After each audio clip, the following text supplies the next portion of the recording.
Shalom. First and foremost, I'd like to give all praise, glory, and honor be to Yahweh, Bahasham, Yahweh Shai, Bahasham, Raka'ah, Kodash, and double honors to the beloved apostles and elders of Great Millstone, better known as GMS, who rule well. Peace and salutations unto the hopefully elect, the tabernacle of David, starting with the 144,000, and the rest of the men, women, and children out of the 12 tribes whom Yahweh, Bahasham, Yahweh Shai will ultimately have mercy upon. I'm your brother Montezabath, residing from the branch of the Great Millstone here in Melbourne, Australia. And today's lesson is going to be entitled, Can a Married Couple Fornicate According to the Bible? Now, there seems to be this individual that you see here on the screen who goes by the name Brother Tony Holy. All right. And he's been all over the social media platform known as TikTok, causing a lot of confusion and breaking up a lot of happy marriages within people's homes. All right. And every week he goes live and he follows the teachings of Geno Jennings. All right. And basically, when it comes to words like fornication in the Bible, he has no understanding of what the word actually means, what it entails. All right. And really is because these Christians, they don't go into the etymology of words. They don't go into the Hebrew and they don't go into the Greek. So without further ado, I'm going to play the clip in its entirety.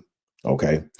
And then we're going to come back and get some edification and also exhortation to build up the sheep out there, because see, you have a lot of people who may be currently married and they, first time coming into the truth, or they may have divorced and then they come into the truth. And then you have individuals like this. All right. That the scripture says, in Matthew, the 23rd chapter, when Yahweh Shai got on the Pharisees about shutting up the kingdom of heaven, making it hard for brothers and sisters to come into the truth, man, because they putting all of these expectations and they putting all of these burdens upon the brethren, Now, what we're going to do, let's play the clip in its entirety first. Wrong. If I'm married and I divorce her and I go remarry somebody else, adultery. You know what? I only really came up here because I understand. First of all, you invited me, so I appreciate that. You gone. Get up out of here. What's up, house? Hey man, that guy there, I was listening at you. Marriage is a bond for life. Long as one lives. Okay? If I marry, me and my wife can see a divorce doesn't end a marriage. Only thing ends a marriage is death. Oh. A lot of people don't understand that. Come on. Because what did the old marriage vows said? I think it's for better or for worse. Sickness and death. Till death do we what? Part. Right. Bottom line. Now where he would comment on is that men have more than one wife. All right. But that changed when Jesus came on the scene. Okay. Because Jesus said in the beginning, it was not meant to be that you could put away your wife for any cause. I think it was Matthew 19, I believe. See? So you can't just put away your wife for any cause. Except for fornication, you can put her away, but neither one can marry again. Well, you can't put her away for fornication. Not someone who's married. That verse in Matthew 19:9 is letting you know it's dealing with two different classes of people. Except to be for fornication, married people cannot fornicate. Right here, Matthew 19:9. And I say unto you, whosoever shall put away his wife except to be for fornication. It's talking to the engaged. Someone single. Married people don't fornicate. Are you married? No. Okay. Well, if you were married, would you and your wife be fornicating? Well, fornication was talking about being fornicating with not with the husband, but with somebody else outside of the marriage. That's what I understood it to be. If you if you're married, you'll be committing adultery. If I'm a single man and I sleep with a woman, I'm committing fornication because I'm single. Right. Right. So that's why it says accepted be for fornication, letting you know I'm talking to a different class of people here in this verse. Wrong. Okay, so clearly he went off stating that in Matthew 19 that the word fornication is speaking about a different class of people. It's not talking about married couples. So what I'm going to do now, let me swap my stage. All right. Let me see here. Okay, so let's remove that. Let's swap the stage. Let's come over here to the scriptures. All right, and we're going to go to Matthew chapter 19 and verse 9 to see what Yahweh Shai was actually saying. All right. Now I'm gonna start at verse 7 for context. It says, they say unto him, why did Moses then command to give a writing of divorcement and to put her away? So evidently, starting here at verse 7, we can see that the topic is dealing with a married couple. Okay, very simple. And a married couple, all right, receiving a writing of divorcement, mostly dealing with the husband putting away his wife. All right, so that's the topic being established. Verse 8, he said unto them, Moses, because of the hardness of your hearts, suffered you to put away your wives. But from the beginning, it was not so, right? Because the Most High doesn't like divorce. All right. And to prove that, let me see if the blue letter actually has the precept in Malachi. Let's see here. Okay, they actually do, but they don't have a direct precept. But let's go here real quick. So this is Malachi 2 verses 14. The main part is in verse 16. It says, yet ye say, wherefore, because Yahweh hath been witness between thee and the wife of thy youth, against whom thou hast dealt treacherously, yet is she thy companion and the wife of thy covenant. All right, because up until this point in time, the Heavenly Father, was looking at our forefathers on how, they were treating their wives back then. And this also led up until what Ezra and Nehemiah done, especially when you had Israelite men that was taking on, they were leaving their wives, they was taking on the women of the other nations. All right. It says, verse 15, and did not he make one, yet had he the residue of the Spirit. And wherefore one, that he might seek a godly seed. Therefore take heed to your spirit, and let none deal treacherously against the wife of his youth. All right. Because men were just dealing with their women, putting them out, that's why even when Apostle Paul, when he came on the scene, especially when you deal with the epistles written to the church of Corinthian, there was a lot of wife swapping going on when you read the history. All right. That's why also Yahweh Shai made the account in John, the 4th chapter, dealing with the Samaritan woman. When he asked her, where's your husband? She said, I have none. He said, thou hast answered correctly, because you have had 5 husbands. And the current husband that you're currently with now, even he is not your husband. You see? So dudes was just, getting women, marrying them, popping them, and then just putting them away. That's why the Pharisees asked Yahweh Shai to try to trip him up. Can you put away your wife for every cause? The key word there is every. Can you put her away for every single cause? And because that's what Jake was doing back then. So here's the main point. Verse 16. For the Lord Yahweh, thy power of Israel, saith that he hated putting away. Meaning what? he hated divorce. For one covereth violence with his garment, saith Yahweh of hosts.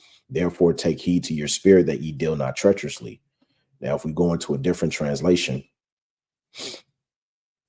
all right, NLT says, for I hate divorce. You see that? Saith Yahweh, the power of Israel. To divorce your wife is to overwhelm her with cruelty. All right. It says Yahweh of heaven of armies, so guard your heart, do not be unfaithful to your wife.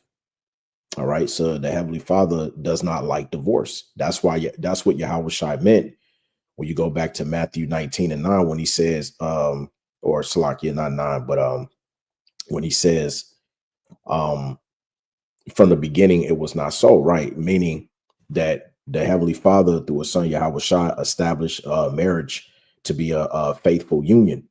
All right. That's why it says in other precepts,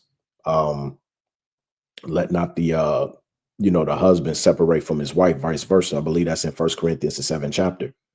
All right. And also, Romans, the 7th chapter also goes into it. The wife is bound to the husband, except he passes away. That's the only time she shall be loose from the law. All right. So here's the next verse, verse 9. And I say unto you, whosoever shall put away his wife. See, the context is dealing with a married couple.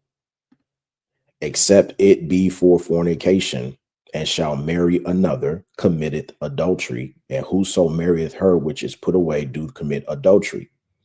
Now, he said that this is speaking of a different class of people. This is talking about an individual who's single, where clearly it says whosoever shall put away his wife. How can it be talking about a different class of people that are single, that are engaged, but not technically married? You see, now don't get it twisted. If you are betrothed and engaged to someone, but you have not consummated the marriage, because consummation means to join together. And how do you join together with someone? By having sexual intercourse. That's what consummates a marriage. Okay. So if you have, and this can be found in the law, this will fall under the grape doctrine, which let's go there real quick for somebody who doesn't understand. Let's get Deuteronomy 21. I think it is. Actually, no, it's 22. Deuteronomy 22. All right. And verse 25. But if a man find a betrothed damsel in the field, so a woman who's engaged or been promised to another man, and the man force her and lie with her, meaning he grape her, then the man only that lay with her shall die. So he's supposed to be unalive, right? But unto the damsel thou shalt do nothing. There is in the damsel no sin worthy of death. For as when a man riseth against his neighbor and slayeth him, even so is this matter. All right. So that's what it is. It also says, for he found her in the field, and the betrothed damsel cried, and there was none to save her. All right. If a man find a damsel that is a virgin, which is not betrothed, and lay hold on her and lie with her, and they be found, then the man that lay with her shall give unto the damsel's father 50 shekels of silver, and she shall be his wife, because he hath humbled her. He may not put her away all his days. Right. So, this was to stop, because other heathen nations were doing this. So the Heavenly Father brought this in just as a means to deal with such matters if this was to happen within the nation of Israel, man. All right. Yes, we were given a law to deal with grape. And some women, unfortunately, when they read, especially verse 29, all right, because you have, we don't condone grape, especially here in Great Millstone, we don't condone that shit, man. We just, Salakia speaking in terms of how we dealt with matters like this back in the ancient world, man. All right. But you have to understand that that's the way that it was done. If you took a young woman of marriageable age who was not promised to anyone, and you took her, because that's what the word, when it says to lay hold on her, which means you actually took her. All right. And you went into her, All right. Guess what? You now have to take care of her for the rest of your life, man. You can't put her away because you have humbled her. All right. Let's see if we can get that in a different translation as well. All right. NLT. It says he must pay her father 50 pieces of silver. Then he must marry the young woman because he violated her, and he may never divorce her as long as he lives. Plain and simple. Imagine if that law stood today. All right. That would stop a lot of graping happening today within the society. Why? Because men would think twice before going in and doing the okey doke with a particular woman. So when you hear the judgment set on guys who actually commit this offense, all right, it's going to make other men think twice. Like, damn, man, I got to take care of this. Man, I only wanted the I just wanted to get the box, but now guess what? You not only got the box for that point in time, you got the box for the rest of the lifetime, but it comes at a price because now you got to look after her for the rest of your life, man. You know what I'm saying? So that's the whole point of the matter, man. That's why we had that law in there, so you can put away evil away from Israel, man. You know. So now let's deal with the word fornication, which is something he clearly doesn't understand. So let's read this again, Matthew 19:19. And I say unto you, whosoever shall put away his wife, except it be for fornication. Right now, some people believe that fornication is not synonymous with adultery. All right. And for instance, when you look it up, okay, let's come over here. Now, I looked this up, and this is the reason why a lot of people in the Christian church, when they stumble on words like fornication, it's because of definitions like this, right? So let's quickly read this from Google AI overview. It says fornication and adultery are both terms that describe sexual activity outside of marriage. All right. So just by reading that first little part alone, you can understand why his statement was that this is speaking of a different class of people. All right. It says, but they differ in the marital status of individuals involved. It also goes on to say fornication generally refers to sexual intercourse between two people who are not married to each other, and often used to describe premarital sex. Adultery, on the other hand, specifically refers to sexual relations where at least one of the participants is married to someone else. That's the reason why he said what he said. But we're going to find out fornication, all right, actually links with adultery. All right. So the first thing we want to do is let's come back over here. All right. And let's go into the Greek word for fornication, which is what you have to do to get a better understanding of what the word actually means. Strong's G 4202. Parnaya. Parnaya. Okay. So the Greek word is porneia, which is where you get the word pornography from.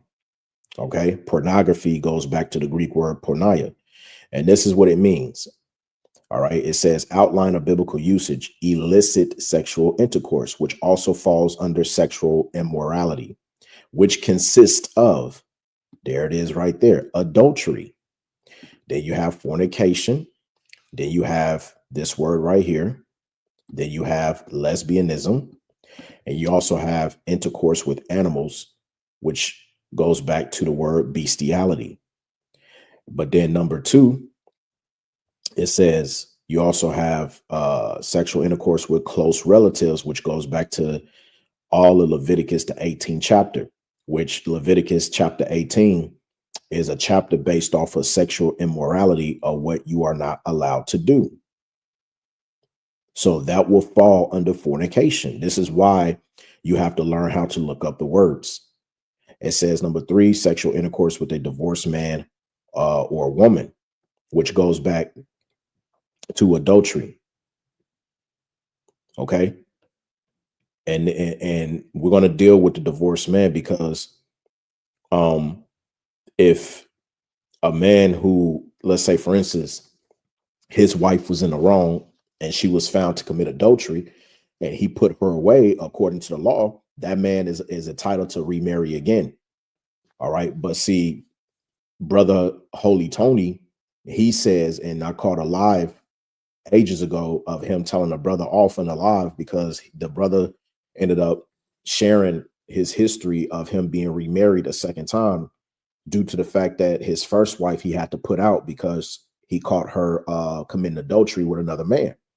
And he ended up telling that brother, Tony Holy, that is, he told the brother who married the second time that he was in the wrong for getting married the second time. So essentially what he believes in, and this is Tony Holy, they believe in the doctrine that, let's say if your wife did commit adultery against you and you give her a right in a bill of divorcement, you being a man, you have to now stay single until the kingdom of heaven. You can't remarry again. And that's not scriptural. That in no way, shape, or form is scriptural. And I've done a lesson on that already. Okay. So we're going to come back to this because you have to understand what adultery, the word or the definition of the word adultery actually means for a man. But then it says, or a woman, which really, this is what it's talking about, right? But in the case of, as Yahweh Shai said, and I have to make this point as well, if you divorce your wife unlawfully, okay, then yes, you cause her to commit adultery. All right. Now they give the precepts here in Mark 10 and 12. It says, and he saith unto them, whosoever shall put away his wife and marry another committed adultery against her. And if a woman shall put away her husband and be married to another, she committed adultery. See that? That's why they have that in there. All right. And then you also have spiritual fornication, which metaphorically goes into the worship of idols. All right, which the nation of Israel committed unto Yahweh. We committed spiritual fornication. All right. So Strong's definition says harlotry, including adultery and incest. That's what fornication falls under. And also spiritual fornication, which goes into idolatry. Right. So he clearly doesn't understand the scriptures. Now, to further prove this, all right, let's come over here and let's get straight to the point. Now, this is from gotquestions.org. It says the word fornication comes from the Greek term porneia. Okay, you see that? It says from which we get our English word pornography and is often linked with adultery. You see that? Fornication is linked with adultery. That's why you Christians, when you read the scriptures, you don't read it to comprehend what it's saying. Okay. It says in the Bible, it is a general term for sexual immorality. Fornication includes adultery. So the title of my lesson is, can a married couple fornicate according to the Bible? The answer to that question is yes, they can, because it falls under adultery. Do we have that going on in society today?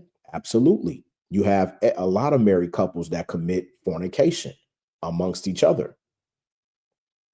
Okay. And how is that? Because the married man, most time he will have committed adultery with another man's wife. And vice versa. You have a married woman who will step out on her husband and go and sleep with another man that is not her husband. Right? It says fornication includes adultery, which is the act of a married person engaging in sexual intercourse with someone other than his or her spouse. Now, we have to clean this up a little bit, because in modern times today, they'll tell you that adultery is what, even if a man sleeps with a woman who's not his wife, let's say if the woman is single, they'll say that definition includes that. Well, no, that's wrong, because a married man can sleep with another woman who's single and not married, even if he's already married to another woman. So let's prove that. Let's come over here. All right. And this is from wikipedia.org on Matthew 5:27-28. It says, according to the laws of the time, it was not adultery for a married man to sleep with an unmarried woman. That's because that's not the correct definition for adultery for a man. It says adultery was interpreted as a form of theft, and the harm came from stealing another man's wife. You see that? Let's come over here. And I looked up, thou shalt not commit adultery. In the Wikipedia, it says in the highlighted part, thus, according to the Hebrew Bible, adultery is not committed if the female participant is unmarried. Do you understand that? That means if a male who is married gets with a woman who is not married, he has not committed adultery, because a married man can sleep with an unmarried woman. This is according to the scriptures. It says in parenthesis, unless she is betrothed to be married. And we read that in Deuteronomy, the 22nd chapter. While the marital status of the male participant is irrelevant, he himself could be unmarried or married to another woman. That is plain as day. Now, when you go up, it tells you Leviticus 20:10 defines what constitutes adultery in the Hebrew Bible, and it is also prescribes the punishment as capital punishment. In this verse, and in the Israelite tradition, adultery consists of sexual intercourse between a man and a married woman who is not his lawful wife. And here's the precept right here. And the man that committed adultery with another man's wife. See, the definition of adultery for a man is totally different to the definition of adultery for a woman. This is what Christians don't understand. See, the issue is if we come over here and let's type in adultery in modern terms today, right? See what it says. It says adultery, voluntary sexual intercourse between a married person and a person who is not their spouse. The issue with this definition is it doesn't specify between a man and a woman. It just says a married person. So when you read a definition like this, you automatically assume it could be talking about either or. This is why you have to understand the scriptures, because the scriptures clearly tells us when we go back, all right, the definition is dealing with a married man who commits adultery with another man's wife.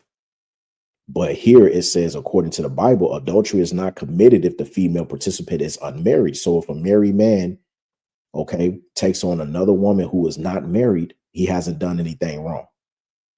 It's lawful for him to deal with that woman. The only thing is she'll just become a second wife if he goes in and pops her. And that's lawful to do. That's in the scriptures. You see? So we have to be careful because, see, Esau has done a good job of changing a lot of things. And that's why in today's society, this is what people lean upon. Right? Let's see what else they got. Yeah, same thing. See, the term adultery refers to sexual acts between a married person and someone who is not their person's spouse. So again, they don't define that it's two definitions between a man and a woman. This is why people get confused, and they'll think that if a married man, all right, steps out on his wife, and let's say he finds another woman who's single, all right, that's not dealing with no man, they'll classify that today in society as cheating and infidelity. That's not cheating or infidelity on the man's part. Because once again, all right, according to the laws of the time, it was not adultery for a married man to sleep with an unmarried woman. This is in the scriptures. Okay, so anybody, whether it be a man or a woman who has a problem with that, that's your problem, man. Take it up with the Heavenly Father through his son, Yahweh Shai. Now I want to get one more for good measure. This is from BaringPatriot.com. All right. It says, now let's look at the places the Bible defines adultery. It says the first one comes in the middle of a bunch of regulations about sex. So it's right on topic. Leviticus 20:10, which we read. If there is a man who commits adultery with another man's wife, one who commits adultery with his friend's wife, the adulterer and the adulteress shall surely be put to death. And that's it for definitions in the Old Testament, though I admit it's not technically speaking a definition. There is one additional passage that sheds some light. Deuteronomy 22:22. If a man is found lying with a married woman, then both of them shall die or be unalived. The man who lay with the woman and the woman, thus you shall purge the evil from Israel. Again, the Old Testament is consistent with the use of the words meaning adultery. Adultery always involves a man having sex with another man's wife. Every single time you get more than they are adulterers, it's as always a man having sex with another man's wife. No exceptions. You see? So then he goes on to say, because he reads Romans 7. All right. And this is a Christian who pointed this out, man. It says adultery is only committed when a man has sex with another man's wife. And that's the point. All right. And then he also says, and let me read this, that's the only definition that's biblically supported thus far. Adultery has a specific and technical definition. Further, it's not the same definition that we modern Christians think it is. And that's the problem. Modern Christianity thinks that adultery today is, regardless, man or woman, if they are married and they step outside of their marriage, that constitutes adultery. Even if the woman, let's say for a married man, again, if the woman is single and she's not married, they'll still classify that as cheating and infidelity, and it's not. All right. And he says in red letters here, Salakia, if a husband has sex with an unmarried woman, he does not commit adultery. It's very simple. Very simple. Okay. So let's come over here. I had this precept pulled up and we'll close out. Matthew 5:31. It had been said, whosoever shall put away his wife, let him give her a writing of divorcement. But I say unto you that whosoever shall put away his wife, saving for the cause of fornication, meaning adultery, okay, causeth her to commit adultery, and whosoever shall marry her that is divorced committed adultery. You see, it's very plain and simple. So let me see if there's anything else I want on that. Is there anything else?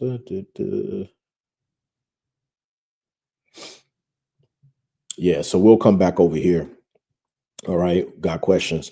It says, but fornication also involves engaging in any kind of sexual relations before marriage or between two people who are not married. For instance, in the King James Version, 1 Corinthians 5:1, fornication is used twice to describe a sexual sin that was being tolerated by the church. A man was sleeping with his father's wife, right? Which falls under what? Fornication, because remember, when we come back over here to the word porneia, all right, that act can be found in Leviticus, the 18th chapter, sexual intercourse with close relatives. That falls under fornication. So guess what? All right. You have married couple today where the husband is either sleeping with the daughter, the stepdaughter, okay, his niece. These things are happening amongst our community, okay? And yeah, is you know, it's hard to speak on these things because these things goes on within our society, unfortunately, man. It's wicked and it's perverse and it's evil. But it has to be spoken about because these things fall under the word fornication. You have the son sleeping with the stepmother, vice versa. These things go on in our community today, unfortunately, man. All right. But the purpose of it is you have to understand what fornication involves, right? It says in a list of horrendous sins in Romans 1:29, the Apostle Paul includes fornication, referring to all kinds of sexual immorality. Yahweh Shai mentions fornication in a list of corrupting sins that come from within a person's heart, meaning his mind. All right. For from the heart come evil thoughts, murder, adultery, all sexual immorality, fornication, theft, lying, and slander. That's what happened with the son here in 1 Corinthians 5:1, going after his father's wife, because what Yahweh Shah was saying was, look, when you look on a woman to lust, which really that was speaking of looking at another man's wife, when you go into that in Matthew the 5th chapter, and Yahweh Shah said you have already committed adultery within your heart, meaning your mind, because first the thought comes into your mind and then is put forth into an action to commit. That's what Yahweh Shai meant when he said that, right? So it goes on to say the sin of fornication violates the seventh commandment, Exodus 20:14, which was intended to safeguard the integrity of the family in the marriage union. The Most High designed sex for marriage. Why? Because sex is marriage, because it falls under the word consummate. Okay. So anybody that's walking around saying that premarital sex is a sin, you use a big DUMMY. All right. As a matter of fact, let's look that up. I'm going to look up consummation of marriage. Consummation of marriage. It says in legal context, especially concerning marriage, consummation refers to the first act of sexual intercourse after the marriage ceremony, right? Because you can have a ceremony, but the marriage is not completed until you have sex with each other. That's what consummates it, which the word consummation means to join together. It says this act is often seen as symbolic and legal completion of the marriage. Legal completion. Though its importance has decreased in modern society. You see that? And why has its importance has decreased in modern society? Because now it's no longer sacred anymore. People is just popping one another. You see, you go out, well, oh, I like him, oh, I like her. And then he takes her, pops her, and then, you know, they have a falling out or whatever, and then he just gets rid of her, man. Okay, that's what goes on in our society today. It wasn't like that back in the ancient world. You had to be careful who you went into, man. And if you was a woman and you allow for any man to just run through you, you was considered damaged goods back then, man. You see? That's what it means when it says, though its importance has decreased in modern society, right? Because nobody takes that seriously, man. A woman can be married and stuff. Then the moment she divorced her husband for any reason, she'll go out and ride the cock carousel, sleep with every Tom, Dick, and Harry under the sun. That's why the Lord said in Jeremiah, the 3rd chapter, shall not that land be greatly polluted after a man divorces his wife? See what I'm saying? It says in some legal systems, the like canon law, failure to consummate a marriage can be grounds for annulment or divorce, right? Not all, but some, depending on which state you're in, man. Okay. So, yeah, in the context of marriage, consummation means the actualization of marriage. It is the first act of sexual intercourse after marriage between a husband and a wife. All right. In other words, guess what? All of you jakes who don't know, you are not married if you stand upon an altar and you say, I do, and you sign a certificate granted by the state. That doesn't mean you're married. You're not married until you take her into the bedchamber, or in modern terms today, we call it the honeymoon. Okay. Because you're going for a full moon cycle. That's why it's called a honeymoon. All right. And on that honeymoon, you're popping your wife. That's what consummates the marriage. But back then, you used to take her what was called the bedchamber, All right. And you will pop her to consummate the marriage. So anyway, take this. So yeah, let's hear this again and we'll close out. Married, Wrong. and I divorce her, and I go remarry somebody else. Adultery. You know what? I only really came up here because I understand. First of all, you invited me, so I appreciate that. You gone. Get up out of here. What's up, house? Amen. Amen. That guy there, I was listening at you. Marriage is a bond for life. Long as one lives. Okay? If I marry, me and my wife can see a divorce doesn't end a marriage. Only thing ends a marriage is death. Oh, A lot of people don't understand that. come on. Because what did the old marriage vows said? For, I think it's for better or for worse, sickness and death. Till death do we what?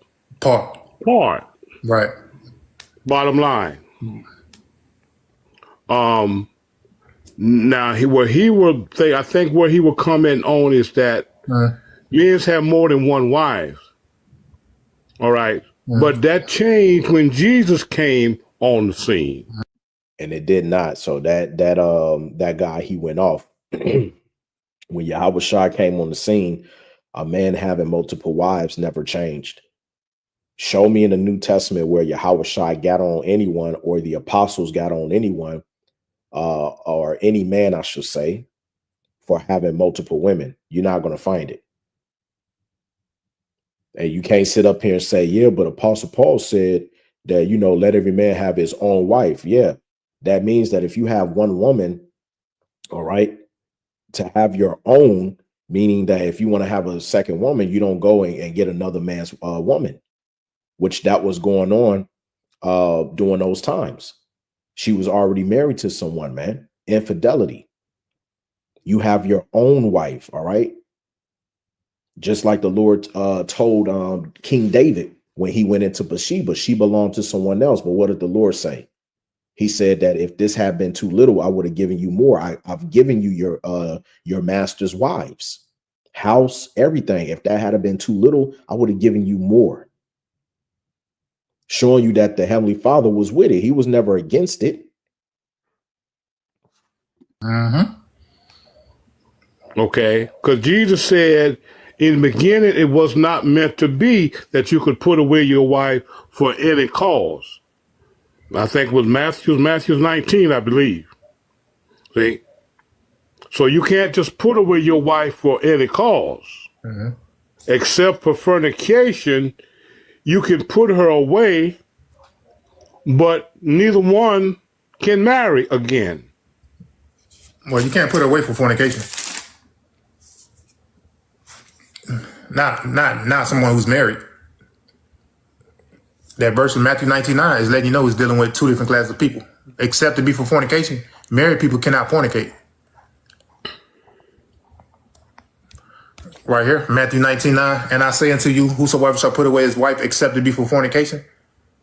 It's talking to the engaged. Someone single. Married people don't fornicate. Are you married? No. Okay. Well, if you were married, would you and your wife be fornicating? Well, fornication was talking about being fornicating with not with the husband, but with somebody else outside of the marriage. That's what I understood it to be. If you're married, you'll be committing adultery. If I'm a single man and I sleep with a woman, I'm committing fornication because I'm single. Right. Right. So that's why it says except it be for fornication, letting you know I'm talking to a different class of people here in this verse. Right. So, yeah, there you have it, man. At the end of the day, he went off. All right. It's not talking about a different class of people. And the question is, can a married couple fornicate according to the Bible? And the answer to that is yes, they can, man. All right. Whether they commit adultery, whether they commit any sexual immorality acts, such as, sleep with the nearest kin, all right, of that family, whether it be a brother, a sister, a daughter, son, niece, okay? And you can find all of that in Leviticus, the 18th chapter, all right? Also, they showed you many of that fornication committed in like movies like, what's that movie that Tyler Perry did? Diary of a Mad Black Woman. All right. Where one of the guys, if I'm not mistaken, I think it's Diary of a Mad Black Woman. One of you brothers can correct me if I'm going off, but there was a scene with Janet Jackson in the bedroom with Amari, the actor, and she went to get tested, right? And she had a caught a STI, whatever the case may be, and asked him the question, her husband, and all right, he came clean that he was sleeping with another man, which goes into what the alphabet lifestyle, man, which can also go back to fornication, what falls under the Greek word porneia.